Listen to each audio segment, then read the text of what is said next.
पिछड़ जाने का दुख, जो लोग जानते हो पिछड़ जाने का दुख, वो साथ बैठे परिंदों को भी उड़ाया नहीं करते। माँ खुदा का अर्श थरथराने लगता है, खुदा का अर्श थरथराने लगता है जब कोई माँ को सताने लगता है। अच्छा इससे बताओ, सुबह माँ की दुआ लेके कौन निकला? मेरे मदरसे में बच्चा पढ़ नहीं रहा था, नहीं पढ़ा, तो मैं परेशान, ये बच्चा पढ़ता क्यों नहीं है, क्यों नहीं पढ़ता है, कि मैं बच्चे से परेशान हूँ, इसकी माँ बहुत मेहनत करती है। तो पता लगा कि ये माँ की बदुआ लेकर निकलता है जुम्मा के दिन।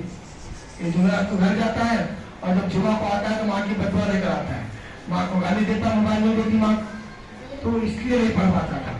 तो सुबह जब भी निकलो माँ की दुआ लेकर निकलो, इंशाल्लाह स्कूल से जब घर जाओगे ना आप, तो आपका जो माँ की दुआ लेकर निकले थे ना, इंशाल्लाह सारी दुआएं आपके साथ रहेगी और उस माँ की दुआ की बरकत से आप अल्हम्दुलिल्लाह अच्छे पढ़कर आगे बढ़ोगे। मोहब्बत करना माँ से सीख, मोहब्बत करना माँ से सीखो और सब्र करना बाप से सीखो। मोहब्बत करना माँ से सीखो और सब्र करना बाप से सीखो। माफ तो हम 1000 बार करते हैं, माफी पर एक जुमला है जो आपके लिए है, माफ तो हम 1000 बार करते हैं मगर एतबार एक ही बार करते हैं। आदमी को माफ कर दो ना, मुस्लिम मुसलमान के बारे में कि एक मुसलमान एक बार दूसरे दिल से डसा नहीं जाता है। अगर तुम पर कोई जुल्म करे तो उसको माफ कर दो, मगर उस पर एतबार करना छोड़ दो, एतबार करना छोड़ दो, क्योंकि आप माफ करोगे उसका बदला जरूर अल्लाह आपको आपके सब्र पर दे देगा। इमाम आजम अबू हनीफा रहमतुल्लाह अलैह जा रहे थे, उनकी अम्मी का इंतकाल हो गया। किनका इंतकाल हुआ? उनकी अम्मी का इंतकाल हो गया। एक नौजवान बन चला इमाम आजम अबू हनीफा को बदनाम करने वाला। मालूम क्या जुमला बोलता है? कहता है कि अरे अबू हनीफा, सुना है कि तेरे वालिद का इंतकाल हो गया है और तेरी माँ घर में अकेली बैठी है, तेरी माँ घर में बैठी है, तो मैं चाहता हूँ कि तुम्हारी माँ से मेरा निकाह करा दो। इमाम साहब ने कहा, भाई मेरी वालिदा बहुत शरीफ है, कमजोर है, आप जवान है, वो इस काबिल नहीं कि निकाह कर ले। कहा करा दे, बहुत मजा आएगा। हाँ, इमाम साहब ने उसके आगे जवाब नहीं दिया। इमाम साहब एक कदम भी आगे नहीं बढ़ाए और इमाम साहब के सब्र ने उस जालिम को वहीं बर्बाद खत्म कर दिया। उस जालिम क्यों? इमाम आजम अबू हनीफा रहमतुल्लाह अलैह के सब्र ने उनको जगह पे खत्म कर दिया। तो सब्र कर लेने का, मगर एतबार एक बार ही करने का। अल्लाह मुझे और आपको अमल की तौफीक अता फरमाए।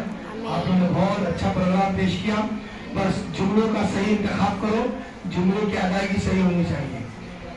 जज़ाकल्लाह, आपने मुझे बुलाया, हिम्मत हौसला अफजाई की, इसके लिए तमाम असातिज़ा का शुक्रिया, तलबा का भी शुक्रिया। अस्सलामु अलैकुम व रहमतुल्लाह।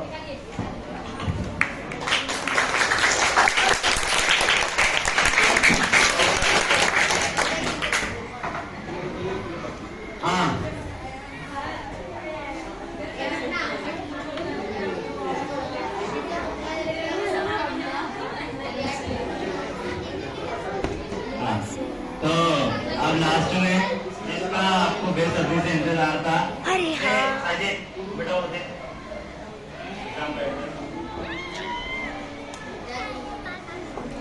देखो अभी जो है वक्त इतना नहीं है हमारे पास के सबको अनाउंस करके दे, तो मैं 1 2 3 नंबर को अनाउंस करता हूँ और उसके बाद में जो है सीक्वेंस से जो है एक का नाम लेके दे दूंगा। तो सबसे पहले जो है, जो इस मुशायरे के अंदर जो हमारे जजों का जजमेंट है, जो जजों ने जो है जिस तरह से नताइज अखज़ किए हैं, उस हिसाब से हमारे 3 नंबर पे जो जिनका नाम आया है 3 नंबर पे, मतलब जो है 1 2 3 ही मैं बताने वाला हूँ।